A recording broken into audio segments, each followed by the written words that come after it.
नमस्कार viewers, Shri Swami Samarth. Vijay's lifestyle Swami Samarth या चॅनलवरती आपले सर्वांचे सहर्ष स्वागत आहे.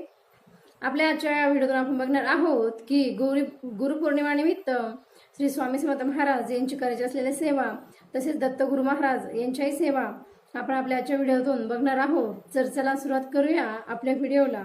श्री स्वामी समर्थ. बघा मित्रांनो, 21 जुलै 2024 रोजी वार रविवार आपली गुरुपौर्णिमा येत आहे. तरी प्रत्येकाला प्रश्न पडतो की नित्यसेवेच्या आम्ही जी नित्यसेवा करत असतो महाराजांची, त्याच्याही व्यतिरिक्त आम्हाला काही सोयीच्छेने त्या अधिक सेवा करण्याची इच्छा आहे.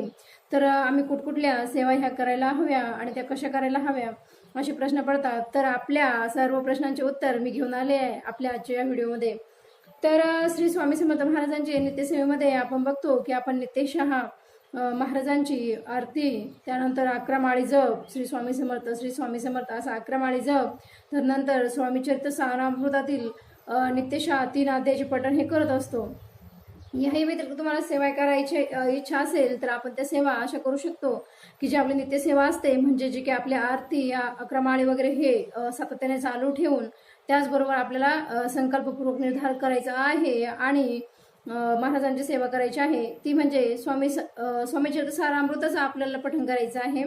परंतु आपल्याला एक संकल्पपूर्वक स्वामीचरित्र चे पठण करायचे आहे आणि किती पाठ करायचे आहे हे आपल्या इच्छेवरती अवलंबून असं. जसं की आपण एका दिवशी 3 अध्याय वाचून 7 दिवसामध्ये 21 अध्यायांचं पारायण पूर्ण करतो. तर म्हणजे 7 दिवसामध्ये आपला एकच पाठ पूर्ण होतो. तर तुम्हाला जरा महाराजांचे खूप सारे म्हणजे स्वामीचरित्राचे पाठ करण्याची इच्छा असेल, खूप सारे म्हणजे आपण बघतो की आपण सातत्याने विषम संख्येमध्येच पारायण करत असतो. तर आपण 5, 11, 21, 58 अशी पारायण करत असतो. तर बघा आता गुरुपौर्णिमा तर जवळ येऊन ठेपली आहे. तुमच्याकडे बाकी आहेत ते 11 दिवस, त्यामुळे तुम्ही 21 दिवसाचं पारायण अगोदर सुरू केले नसेल तर ते 21 दिवसाचं पारायण तर आता तुम्हाला शक्य नाही. 21 पाठ पूर्ण करणं शक्य नाही, पण 11 पाठ नक्कीच तुम्ही करू शकता. 11 जुलै ते 21 जुलै तुम्ही स्वामीचरित्र सारामृताचे 21 पाठ करू शकता. म्हणजे तुम्हाला आपण जसं की दररोज 3 अध्याय वाचून 7 दिवसात एक पाठ पूर्ण करतो, तसा तो पूर्ण पाठ एका दिवसामध्ये पूर्ण करायचा आहे. 11 दिवस तर तुमचे पूर्ण होणार आहेत 11 पाठ. हे बघा, स्वामीचरित्र सारामृत हे जे पुस्तक आहे, यात आपण दररोज नित्यसेवेमध्ये 3 अध्याय वाचत असतो, परंतु आपल्याला 11 पाठ 11 दिवसात करायचे असल्यामुळे हे संपूर्ण पुस्तक आपल्याला दर दिवशी पूर्ण वाचायचं आहे. म्हणजे दररोज 21 अध्याय वाचून आपल्याला एक पाठ पूर्ण करायचा आहे. असे आपण 11 दिवस करणार आहोत.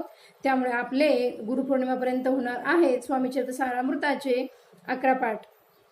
आणि त्यानंतर काही लोकांना अशी इच्छा असते की गुरुचरित्रातील आम्हाला काही विशेष अध्याय आहे, जसे की आपण बघतो 14वा आणि 18वा अध्याय, ज्याला की विशेष महत्त्व दिलं आहे. ज्यांच्या आयुष्यामध्ये खूप संकट वगैरे असतात ते नित्यशः 14व्या अध्यायाचं पठण हे करत असतात. आणि ह्या वेळेत जर तुम्हाला वाटत असेल की आम्हाला गुरुचरित्र पारायणाचंही पठण करायचं आहे, तर तेही तुम्ही करू शकता. दत्तगुरु महाराजांचं गुरुचरित्र पारायण करत असताना जर तुम्ही नित्यशः 14वा आणि 18वा अध्याय पठण करणार असणार आहात, तर तुम्हाला ब्रह्मचर्य पालन करायची गरज नाही आणि तसेच कांदा लसणही वर्ज्य करण्याची गरज नाही. कारण की आपण जर आयुष्यभर जर कधी काही लोकांना खूप आवड असते किंवा काही लोकांना आता जर कधी ते वाचताय आणि खूप चांगलं वाटून गेलं, तर ते नित्यशः त्यांच्या जीवनाचा म्हणजे तो एक क्रमच बनवून जाईल. आणि त्याने जर 14वा आणि 18वा अध्याय सतत पठण केला तर ते आयुष्यभर तर आपण असं कांदा लसूण वर्ज्य करू शकत नाही किंवा ब्रह्मचारी पालन करू शकत नाही, कारण की आपण सांसारिक माणसं आहोत. तर त्यामुळे असं म्हणतात की जर तुम्हाला संकल्पपूर्वक पारायण गुरुचरित्र पारायण करणं नसेल, फक्त स्पेसिफिक एक आपला आवडीचा जो किंवा महत्त्वाचा जो अध्याय आहे तो वाचन करायचा असेल, तर हे नियमाचे पालन करण्याची गरज नाही.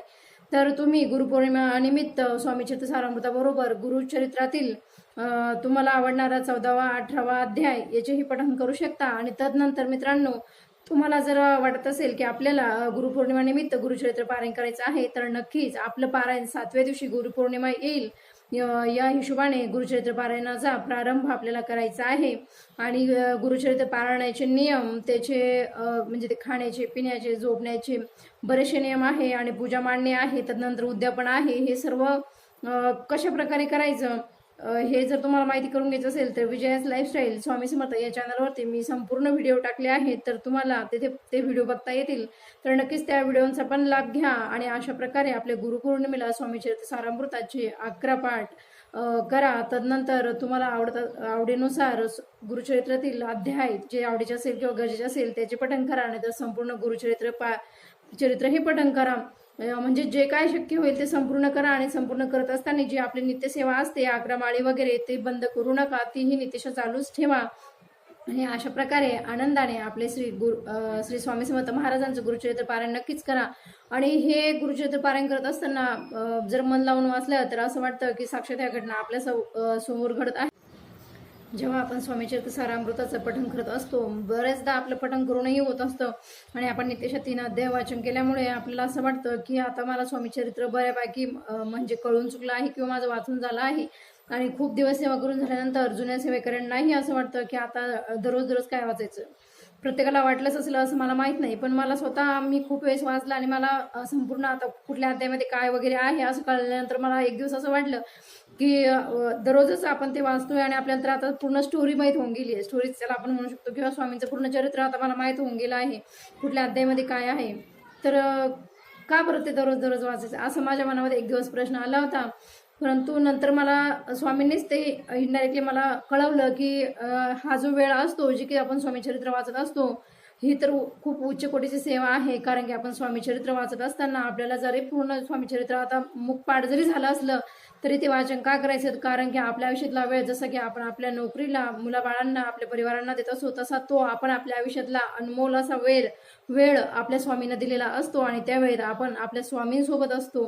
म्हणून नित्यसेवात कधीही खंड पडू देऊ नका आणि नित्यसेवा ही सतत चालू ठेवा. आणि हा स्वामी सेवेचा मार्ग आपल्या आप्तेष्टांना, मित्रपरिवारांना, सर्वांना सांगा, कारण की या मार्गावरती खरंच मनशांती आणि खूप पुण्य म्हणजे मिळतं.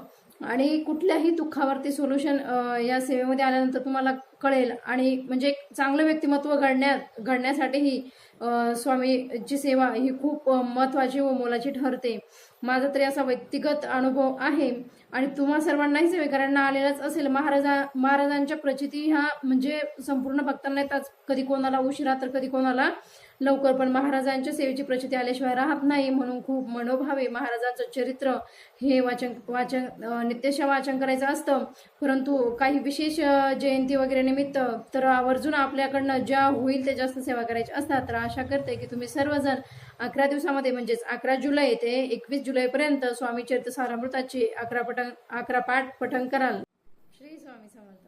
तुम्हाला हा व्हिडिओ आवडला असेल तर नक्कीच आपल्या विजय लाईफस्टाईल स्वामी समर्थ या चॅनलला लाईक आणि सबस्क्राईब करायला विसरू नका आणि तसेच शेअरही करत जा, म्हणजे इतरही स्वामी सेवेकरांना आपल्या व्हिडिओचे लाभ घेता येईल. श्री स्वामी समर्थ.